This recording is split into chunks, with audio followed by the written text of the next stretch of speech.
Overcome your reluctance, build your confidence, subscribe the channel and press the bell icon so that you can never miss an update. कल हमने बहुत सारे questions दिए थे, 2 homework दिए थे। उसमें पहला होमवर्क था कि 16 क्वेश्चंस थे। आज हम वही करेंगे। और यहाँ पे जो पहला क्वेश्चन है वो imaginary number plus real number is equal to complex number है। ये क्वेश्चन जो है ट्रू और फॉल्स का क्वेश्चन है कि क्या ऐसा होता है कि एक इमेजिनरी नंबर और एक रियल नंबर को अगर ऐड किया जाए तो हमेशा कॉम्प्लेक्स नंबर आएगा। तो इसमें कॉम्प्लेक्स नंबर क्या क्या होते हैं हमें अच्छे से पता होना चाहिए, तभी ये क्वेश्चन बनेगा। तो एक एक क्वेश्चन हम करेंगे और उसके बाद उसको इरेज करते जाएंगे। जिसको स्क्रीनशॉट लेना होगा लेते रहना। पहला क्वेश्चन है इमेजिनरी नंबर प्लस रियल। अब बेटा देखो, कोई भी इमेजिनरी नंबर में आयोटा होना चाहिए। कोई भी इमेजिनरी नंबर हो जिसमें आयोटा होना चाहिए। आयोटा नहीं होगा तो वो इमेजिनरी नंबर नहीं होगा। पहला देखो कंसेप्ट ये समझो, कंसेप्ट क्या है कि आयोटा होना चाहिए इमेजिनरी नंबर में। ये पहला कंसेप्ट।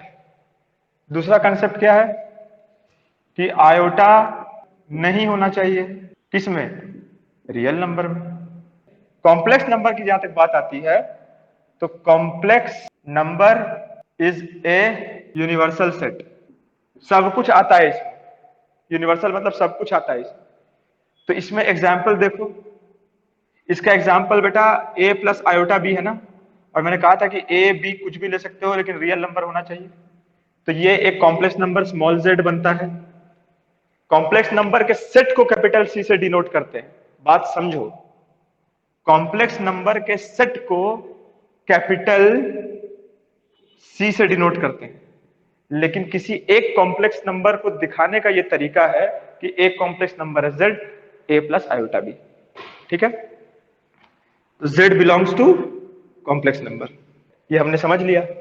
और आयोटा यहां पे क्या होता है बेटा? अंडर रूट -1, ये भी हमने समझ लिया। इसमें बेटा एक कोई भी रियल नंबर डाल सकते हैं। 1 प्लस आयोटा कॉम्प्लेक्स नंबर है, -1 प्लस आयोटा कॉम्प्लेक्स नंबर है, 1 माइनस आयोटा कॉम्प्लेक्स नंबर है, -1 माइनस आयोटा कॉम्प्लेक्स नंबर है। देखो बेटा, यहाँ पे a की वैल्यू 1 थी, b की वैल्यू 1 थी, या a की वैल्यू -1 थी, b की वैल्यू +1 थी, या a की वैल्यू 1 थी, b की वैल्यू -1 थी, या a की वैल्यू भी -1 और b की वैल्यू भी -1।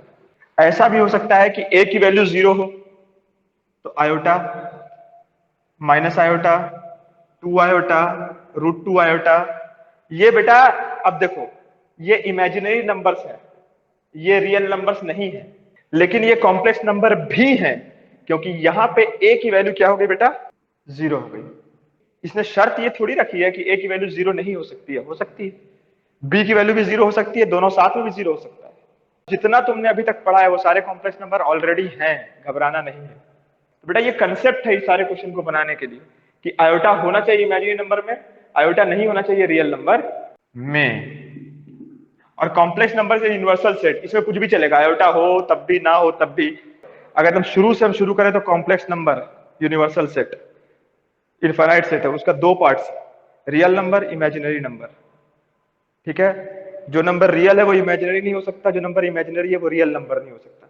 अब यहाँ पे ये बात खत्म, इसके आगे नहीं जाएंगे, अब सिर्फ इसकी बात करो। रियल नंबर 2 तरीके का, रैशनल, इररैशनल। जो रैशनल है इररैशनल नहीं हो सकता, जो इररैशनल है वो रैशनल नहीं हो सकता। अब रैशनल, अब रैशनल के पेट में बहुत सारी चीजें हैं। एक हो गया बेटा positive decimal, negative decimal, positive fraction, negative fraction, natural number, zero, negative number, ये सब। फिर इंटीजर हो गया, होल नंबर हो गया, नेचुरल नंबर हो गया, ये सब उसी में चला जाएगा। ठीक है, तो मेन ये समझना है, कॉम्प्लेक्स नंबर रियल और इमेजिनरी, रियल नंबर रैशनल और इररैशनल। बात समझ में आ गई? मैं उम्मीद करता हूं कि आप लोगों ने स्क्रीनशॉट ले लिया होगा। ये है कंसेप्ट बेटा। अब हम एक एक क्वेश्चन बनाएंगे, स्क्रीनशॉट लेना है तो लो, वरना भाड़ में जाओ। पहला question, imaginary number plus real number is equal to complex number. Imaginary number plus real number is equal to complex number, इसको आंसर दिया ट्रू। चलो ठीक है, एग्जांपल्स देख लेते हैं। इमेजिनरी नंबर आयोटा तो होना ही होना चाहिए, तो आयोटा ही पकड़ लो, है कि नहीं? रियल नंबर में आयोटा हो ही नहीं सकता है, तो 0 पकड़ लिया, तो ये आयोटा आ गया। आयोटा कॉम्प्लेक्स नंबर है, बिल्कुल है, क्योंकि आयोटा को मैं क्या लिख सकता हूं? 0 + 1 इंटू आयोटा। a की वैल्यू हो गई 0, b की वैल्यू हो गई +1। तो अब कुछ भी तुम एग्जांपल सोच लो, आयोटा तो होना ही होना है। यहाँ पे -√17 सोच लो, तो ये भी मेरे को क्या मिला? अब मैं इसको -√17 लिखूंगा और माइनस आयोटा लिखूंगा। इसको मैं -√17 ऐसे लिख सकता हूँ, प्लस -1 इंटू आयोटा लिख सकता हूँ। बेटा a की वैल्यू -√17 और b की वैल्यू -1, तो ये भी कॉम्प्लेक्स नंबर आ गया, तो ये ट्रू है। एक भी एग्जांपल ऐसा नहीं मिल रहा है जो इसको तबाह करे। क्वेश्चन नंबर 2, अब बेटा जब प्लस है तो माइनस में भी, अब ये बच्चे तुम लोग थोड़ी रहे हो, तुम लोग को मालूम है कि प्लस माइनस से क्या फर्क पड़ता है सर, हमने अलजेब्रा में क्रॉस कर चुके हैं। जब तो ये इसमें भी वही सब एग्जाम्पल लेंगे तो आयोटा आ जाएगा, ठीक है। इसमें माइनस आयोटा, माइनस माइनस √17 ले लेंगे, ठीक है। तो ये बेटा √17 प्लस -1 इंटू आयोटा आ जाएगा। ए की वैल्यू √17, बी की वैल्यू -1। धड़ाधड़ रेडी रखो अपना आंसर। तीसरा क्वेश्चन है कि real number minus imaginary number is equal to constant. Real number minus imaginary number is equal to constant नहीं बेटा, कॉम्प्लेक्स नंबर। ये ट्रू है कि फॉल्स है? Real number 0, imaginary number iota minus iota. Real number 0, imaginary number minus iota, यानी कि plus iota. इसको मैं लिख सकता हूँ 0 प्लस -1 इंटू आयोटा। इसको मैं लिख सकता हूँ 0 प्लस 1 इंटू आयोटा। आंसर आया है सना का ट्रू, यानी ये भी ट्रू है, यानी कि इसमें भी कोई मसला नहीं है। अच्छा बेटा, 0 is not an imaginary number. ये बेटा बहुत खतरनाक बात है, जो बहुत सिंपल भी है, खतरनाक जल्दीबाजी के लिए। Real number into imaginary number is equal to complex number. Sana इसका आंसर बताइए, ट्रू या फॉल्स? ट्रू। बेटा रियल नंबर लिया तुमने 0, इमेजिनरी नंबर आयोटा लिया, ये 0 आ गया। इसको मैं लिख सकता हूँ 0 प्लस 0 आयोटा, ठीक है। तो ये कॉम्प्लेक्स नंबर है क्योंकि दोनों रियल नंबर है। ए ये हो गया, बी ये हो गया, ठीक है। अगर मैं -1 ले लेता इंटू √17 आयोटा ले लेता तो ये -√17 आयोटा आ जाता।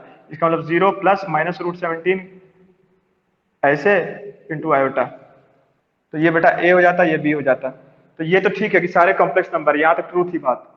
पांचवा क्वेश्चन कि real number into imaginary number is equal to imaginary number. अब इसमें देखो ये फॉल्स कहाँ से होगा बेटा, देख लो ध्यान, तुमको भी समझ में आ गया होगा। रियल नंबर 0 ले लिया, इमेजिनरी नंबर ले लिया आयोटा, 0 आ गया। 0 is not an imaginary number, अभी लिखाया है, क्यों नहीं है बेटा? इमेजिनरी नंबर की एक शर्त है कि आयोटा उसमें पक्का होना चाहिए। ये एग्जाम्पल जो है तबाह कर रहा है सब कुछ, ठीक है। तो ये फॉल्स हो गया। Real number into imaginary number is equal to imaginary number, आगे लिख दिया था बेटा for all real number not equal to 0। यहां पे बात ठीक है, यहां पे 0 रखेंगे नहीं तो 0 के अलावा कुछ भी रखो। इमेजिनरी नंबर में तो आयोटा आएगा, तो माइनस आयोटा आ गया। अब माइनस आयोटा एक इमेजिनरी नंबर है, कॉम्प्लेक्स नंबर तो है ही है, इमेजिनरी नंबर भी है। उसके बाद बेटा कोई ये चालाकी मत चला कि सर यहाँ आयोटा लिख दे, यहाँ आयोटा लिख दे तो आयोटा स्क्वायर आ जाएगा तो -1 आ जाएगा। बेटा पहला नंबर रियल लेना है, रियल नंबर में आयोटा होता ही नहीं है, इमेजिनरी नंबर में आयोटा होता ही होता है। यहाँ आयोटा होना हराम है, यहाँ आयोटा होना फर्ज है। कॉम्प्लेक्स नंबर में सब चलेगा, आयोटा है तब भी, ना है तब भी। कॉम्प्लेक्स नंबर, हर नंबर कॉम्प्लेक्स नंबर होता है, ये सोच लो बस।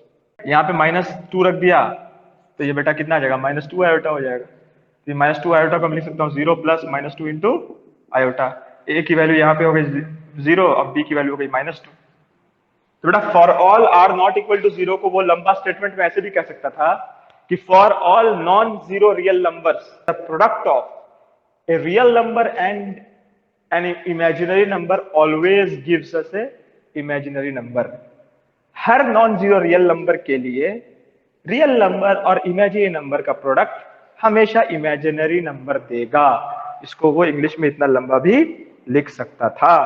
Question number 7, real number by imaginary number will be equal to an imaginary number. ये है ट्रू या फॉल्स? ना बताओ इसका answer.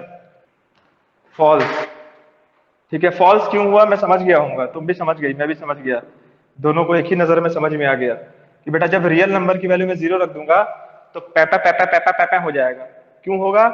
0 by anything other than 0 will always give 0।